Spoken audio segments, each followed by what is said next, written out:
Welcome to the next episode of Discipline, Desire, Dedication. My name is Dakota Lane, co-host Garrett Cotten. What's up, brother? How we doing? Doing good. Doing good.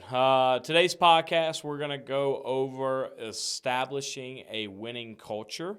There's a lot of stuff that goes into it, as we both know.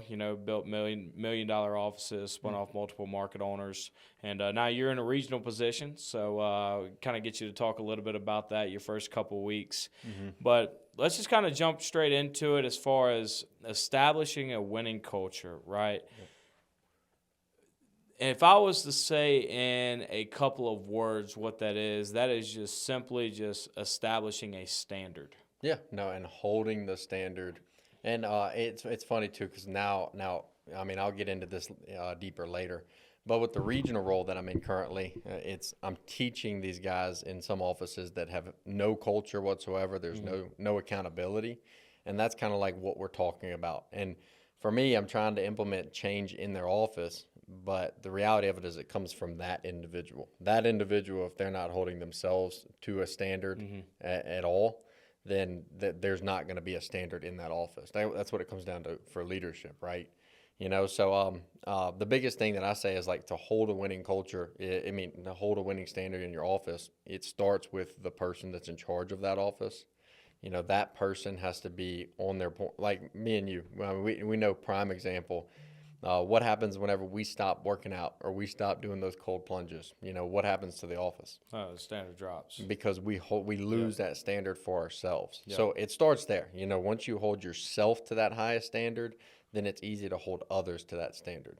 But what's some of the experiences that you've had with that so far? Yeah, well, I would say first of all, I would say that you can't expect to have a winning culture in overnight. It doesn't happen overnight. It takes time, consistency, and it all starts from the top. It starts from the top at the leadership position, and actually, I feel like it starts from the bottom. You feel like it starts from the bottom? Well, I mean, when you come in as a knocker, you have to have like a level of accountability for yourself, because I truly believe that a winning culture can be changed by a knocker. Like for instance, Denver office. We had 6 people in the office, and everybody was running around with their heads cut off. You didn't know what to do. What's going to happen? We just spun off another market. We just sent Christian off. We're going through all of this stress, and then what I truly believed is like either somebody in the office as a closer needs to step up, or we need to bring somebody in from the bottom to step up. Yeah. Because, we can't get the people who have been here for 6 months to step up. They're not going to do it. So it could happen either top or bottom. And then what happened is we brought an Indeed guy, Will Bingham. Yep. Shout out Will. He came in and he raised the standard from the bottom. Because if you think about it, I'm at the top. I was on my way out. So the standard was starting to get lower as we were passing the torch. But what's really the change in Denver, can be able to maintain $1 million office. I think they're pacing 1.2 right now. Yeah. Is somebody who came in from the bottom, who works 7 days a week. He hasn't missed a Sunday since he started here. Yeah, I saw that. So that's commitment, that's consistency. So really and truly, you could be that person who comes in from the bottom and start to increase the culture and change the culture of where you're at. Yeah, I definitely agree with that point, as well as it does come from the top as well, because if the leader in the room is not holding themselves accountable, then the bottom of the room doesn't feel like they need to hold themselves accountable. That's a point, because like with Will coming in, I was holding the standard still, but it's kind of hard. You can't create a winning culture if everybody in your office doesn't follow suit. But I think it's like a sandwich effect. Like you got somebody on top and somebody on bottom. Will came in and closed that gap. He was an A player that if you can hold him to that standard, it's going to close that gap between everybody. So now the office is killing it. They're rolling. He's closer qualified. Already got 3 self sets for the month. So yeah, he's really and I feel like as far as holding a culture and holding a standard, comes from consistency in small habits, right? Showing up to a meeting on time. Yeah. Right. If the meeting starts at 9:30, it starts at 9:30, not 9:31. I hope people are listening to this, like market owners in our offices, because we talk about it. I mean, we were talking to a certain one of the closers yesterday that was saying every day we got knockers rolling in at 9:35. Yep. You know, if the market owner isn't holding that standard, because I'll send, just like you, we'll send people home if they're late. Yep. If you show Kobe Bryant didn't show up late, you Yep. know that's why there's a reason he has statues made of him. Same type of standard that we hold in our office. If you want to be here, you're going to be here early, not on time, early. If you want to be here, you're going to work extra. You know, you're not going to chase those minimums. Yeah. But you got to have a leader that holds the whole office to that standard and not just goes through motions. Like, you know, there's a couple offices in our company that treat it like a club or like just a work fun. You know, I hate even calling it work. It's an opportunity. If we treat it like an opportunity, then everybody's going to follow suit for that. Yeah. Yeah, definitely not clock in, clock out. Really just making sure, like you said, as treating it like an opportunity, not a job. So what are some of the small habits? So showing up on time every single day, not chasing minimums, going out there and just going to produce. Man, I would say small habits every day. It just starts with consistency, dude. Doing the same habit every day, right? But habits lead to habits. You know, good habits lead to good habits. Bad habits lead to bad habits. So if you're showing up to the meeting, early, 5 minutes, 10 minutes early, right? You're ready. You're sitting down before closer meeting ends, right? You're role playing. Mm-hmm. You're already proactive in role playing. Then that's going to help you when the meeting ends. Guess who's going to be the first one out the door? Yep. The one that shows up early, he's gone. You know what I mean? The one that comes slounging in, just showing up, just sitting down as the market owner starting goal accountability. They're going to be the last ones to walk out the office after the meeting, 100%. So, and let's relate that. So, I mean, even for me coming into Denver as a knocker, from knocker, closer, market owner, you're the second recruit I ever had to come up in the company. Mm-hmm. Would you say that from day one for you that it was an immense change as far as like bettering ourselves every day? Yeah. Well, let me move this pillow. Whenever I came in, first of all, it was just me, you, and Dylan, right? And when I saw the script, I saw how everything was where you were telling me some testimonials and stuff like that. I saw Kaleo, talk to him. I felt like we created the standard. Mm-hmm. Honestly. Yeah. You know what I mean? We came in and me and you talked about it. We're like, dude, it was almost a surreal moment where we realized how big it could be if we really valued the opportunity. Yep. Right? Treating performance windows as if it was our own business, right? Mm-hmm. We say it all the time. We want to own this company. Yep. I want to tell Levi, hey, bro, you go to the beach. Go hang out with your family. We got it. You know what I mean? And it starts at the knocking position. If you come in and you're only valued as much as you value yourself. Mm-hmm. If you don't value yourself and you don't believe that you're an asset for this company, that's exactly what you're going to be. You're not going to be an asset. Yep. But if you value yourself to where when you walk in and you see me, a closer, a closer that you might walk into an office and you see this person making $300K in a year, $400K in a year, you have to be able to distinguish and say that person is no better than me, mm-hmm. right? And if you do that and you set that standard for yourself, well, then it's also going to set the standard for people around you to where they have to rise to it, right? Yeah. We actually had a big conversation. My closers, they helped build Austin, mm-hmm. Chance, Trent, Reagan, Zach, Dustin, all the Connor, all them boys. And we have a bunch of new knockers that came in and they were jumping, getting aggravated because what they were talking about is we were doing goal accountability, and it was normal. It was like you were the weird one if you were setting 4 to 5 appointments. Yeah. Right? Well, what they were explaining is like whenever they came in, right, and it's changing now. We're definitely raising it. It's just a learning curve, but when they were the knockers in the office and it was just me, Zach, and Big Red, they would look at the other knockers as they were the weird ones if they bageled. Yeah. You know what I mean? And that is holding that standard. And it's not an easy task to do. But what I would say is that the way that the hardest thing to do, but also what you have to do, is if you're going to be the person to hold the standard, right, and you're going to be the one that's leading from the front, setting 4 to 5 appointments every day, right, being the first one out the hood, right? Well, let's say you have a hard day.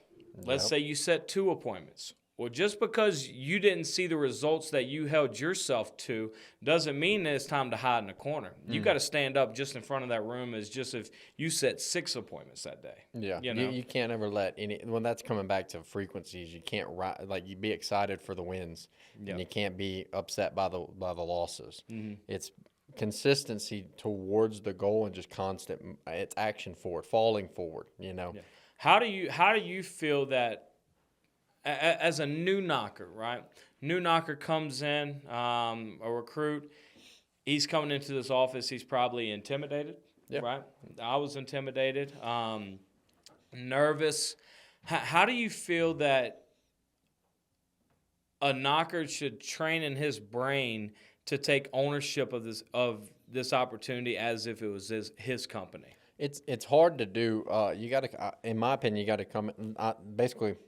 What I did. I mean, all I can give is my testimony is like I came into this company. There were guys sitting against the wall in this little bitty office, and somebody told me that he made $500,000 last year, and he's sitting right next to me.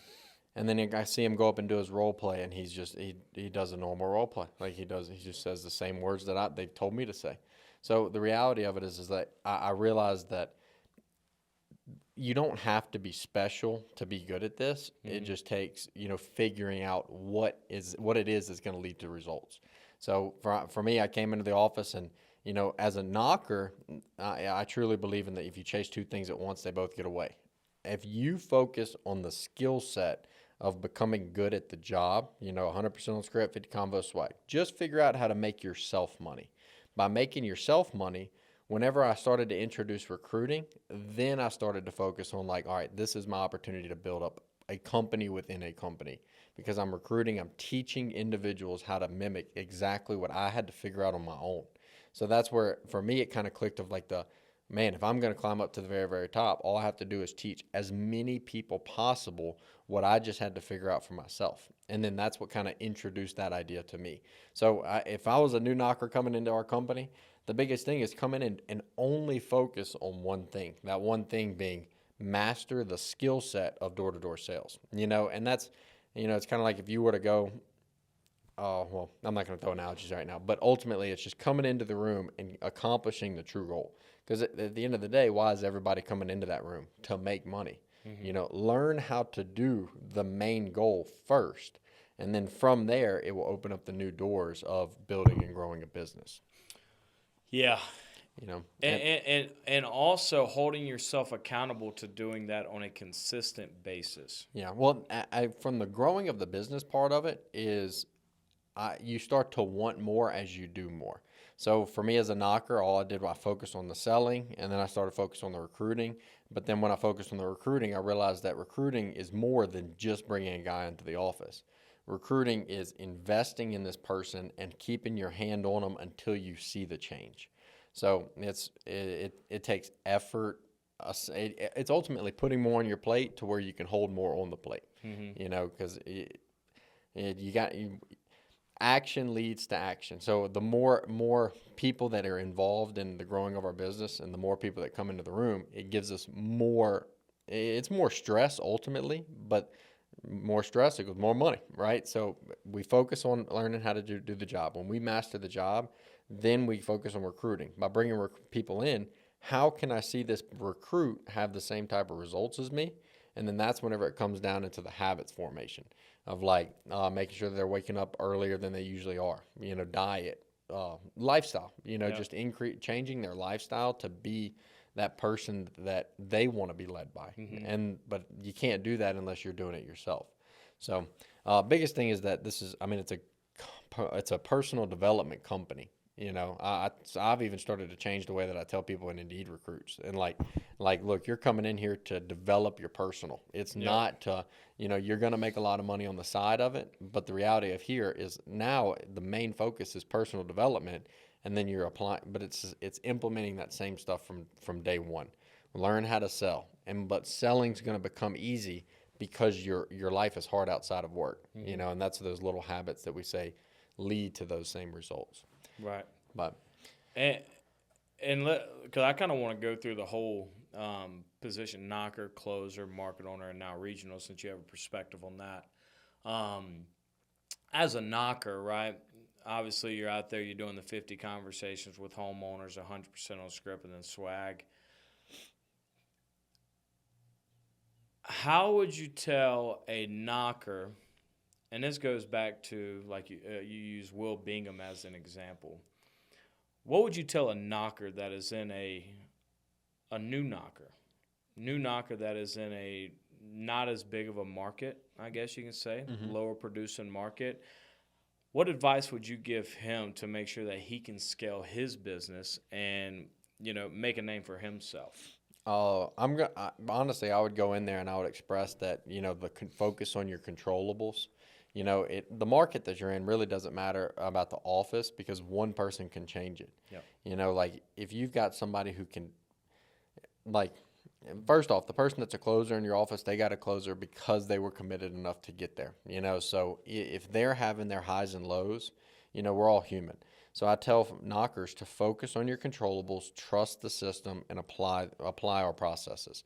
If you go out there and you're giving your full effort for 60 days, consistently going out there and being 100% effort, the results are going to come. Because I always say that knockers, they have good days and bad days, right? Everybody does. So a knocker goes out there, they bagel. Well, what if on that day of that bagel, your closer finally came out of their slump? And they're the swaggiest they've ever been, but they don't have an appointment to run. Now who's to blame? Is the knocker going to say, "Oh, well, the closer sucks all the time, and I didn't have anything today"? But they can't push that blame off on someone else. Same for the closer. The closer can't say, "Oh, well, the knockers didn't even set me any appointments today." No, you have to take accountability for your own actions, and ultimately you just can't accept failure. So if you're coming in as a brand new knocker, just understand that if you commit to this process, I like to use my analogies of like going to the gym. I've been going to the gym for 2 years now, and I don't look like what I want to look like, right? So it takes a long time. Same thing with this company at Performance Windows. We found the perfect organization that persistence plus failure will truly equal success. So it's not about if we get there, it's when we get there, because we're surrounded by the right people. If you're coming in as a new knocker, take all the blame. If you go out there, and it comes to mindset, but that's the learning stages of a knocker. You learn how to deal with the negativity because in door-to-door sales, you're going to have more negative thoughts than you've ever had in your entire life. Should I quit? Why am I here? This is a scam. All the above. But if you can focus on your controllables and go out there and just apply systems, go out there and trust the process, then the results are going to come for you. Yeah, let's talk about a qualifying closer, right? So you got a knocker comes in, right? You're talking about taking ownership of yourself, right? The thing is that when you come in as a knocker, you might feel like it's so far away for, to be a market owner, to be a, not a closer, because, Will Bingham and then Alex from my office qualified in less than 60 days. Right. We preach 60-day sacrifice. They did it less than their first 60 days with the company. Technically, my second qualifier month, I was qualified by the 15th. So, the reality of it is, but that's consistency. I didn't take a single day off. Yep. I told myself I'm not allowed to go on a ski trip that I'm fully paid for. Unless I'm qualified. I would have thrown away that couple $1,000, you know, but that was, again, the commitment and the sacrifice I was willing to have. And the thing is that I feel like some people don't believe in themselves to be closers, which is, in reality, that's the only thing stopping them. Yeah, if you don't believe in yourself, then you shouldn't do this. Yeah. Yeah, you've got to be your biggest support system. Because you're only as valuable as you think you're valuable. That might not sound perfect, but you're only as valuable as you value yourself. Yeah, that's the truth. You gotta really know that you're an asset to the company, unless you will never grow. If you just say, "Oh, I'm just a knocker," well, then that's all you're going to be. Is you're just going to be just a knocker, right? But it's taking that self accountability, saying, "No, I am going to be the best in the room. I am going to be the next closer, right? I will be a market owner, right?" And if you do that, it's not going to be easy. I had a big talk with my office yesterday, or not yesterday. No, not yesterday. It was the day before. But as far as like qualifying, I've got 9 closers, so a lot of people have seen a lot of people qualify, right? And like I explained to them, if it was easy, everybody would do it. We would have an influx of closers, and you know what I mean? Not enough knockers. You know what I mean? But it's the principle that you got to take ownership that it's not going to be easy. People that make $300K to $400K in a year didn't do it by accident. They did it by hard work and sacrifice. 100%. And if you do the system, right, 50 homeowners or decision makers a day, right, not 50 pins, right, 50 homeowners, right, because we broke that down the other day too. And we've been doing all this training, and I'm like, man, I got all these people. They setting 2 appointments a day, maybe 3. And I'm like, this just can't be right. Went and looked at it. Guess what? We all at 1 to 10 ratio, 1 to 12 ratio setting appointments, but we only talking to 28 homeowners, 15 renters. And I'm like, the ratio's here. 10 follow-ups. 10 I'm like, now it's just work ethic. You got to go out there and you have to grind. You have to take what is yours, and you have to. It's not handouts. It's not handouts. And if you establish that winning culture within yourself of wanting to be the number one player in the room, then it's going to raise the standard of everybody around you. You know what I mean? Sheep don't last in a den full of lions. That's right. So, and you got to be that lion. Yeah, nothing good in life comes easy. If you want a good body, it doesn't come easy. If you want a good relationship, it doesn't come easy. If you want if you want financial success, it doesn't come easy. You want a nice house, it doesn't come easy. So, I mean, the reality of it is just understanding that this is the fastest way to achieve the goals that you have in life is in like something like a commission-based job of what we're doing. So once you get in the room, either you're going to have to be led by somebody, or you're going to have to sit down and tell yourself that I'm going to be the person that's going to create what this office is lacking. So like if I was a person, I mean, I truly believed as a knocker, put me anywhere in this country, I'm going to get sales. All hood is good hood. I don't even care what the neighborhood looks like. A lot of times I would let Dylan pick the hood, and Dylan was newer than me. He was my recruit. I'd let him pick it wherever he goes. All right, let's go knock it. I don't care, because that's, again, all I'm focusing on is my controllables, and I'm gonna figure this out. It's not about if, it's when I figure this out. If you give yourself enough tries, eventually you'll be good at it. Like, I'd probably be terrible at being like a swimmer, but if I persisted at it long enough, eventually I believe that I could hang with some of the best out there if I just put efforts into that. But for me, I understand that this is our chance to make the massive amount of money, short period of time, and that's what I'm trying to do right now in life. I want to retire by 40. I don't want to ever have to work again. Only way that you can get there is put yourself, like Gage was telling us, proximity. Put yourself in the room where people are doing that kind of stuff, and then quitting's not an option, until you figure it out. Just keep investing, asking questions. Absolutely. And just winning, bro. Winning. And I read an audio book, Relentless by Tim S. Grover. And I love that word, relentless. You have to be relentless at everything that you do, right? And I'm talking about just anything in life. If you want to accomplish anything in life, you have to be relentless toward that goal. No matter what comes at you that is uncontrollable, it's irrelevant. What's some of the experiences? So in Knocker, I know it's been a while for us now, but what's some experiences that you could tell yourself that like you held yourself accountable and you were seeing good results? What's something that you stopped holding yourself accountable on, and maybe you saw like negative results from doing so? Well, I preach it, getting in front of the mirror. Getting in front of the mirror. Don't just get in front of the mirror whenever you're doing bad. You need to be getting in front of the mirror whenever you're doing good. You know what I mean? Swaggy. Yeah, because a lot of people, they just wait for the problem to happen and then they try to fix it, right? If you're constantly doing don't stop doing what helped you get to that point, right? And a lot of people do that, and it's something that I struggle with. I feel like we all do. I got to remind myself, even at this regional role, is like I've always housed people. I've always brought people up. I need to continue doing that because it gives you the best ability to truly change one individual at a time. Yeah. Because they're in your house every day. So that's something that I don't want to stop doing, even at this level. Yeah, and I would say that. Yeah, you just got to really just hold yourself accountable, dude. What about closer? I mean, closers, there are times where you saw like maybe a slump in close ratios, things like that. The best thing for closing, my personal opinion is the best way to fix a slump in closing is to get on doors.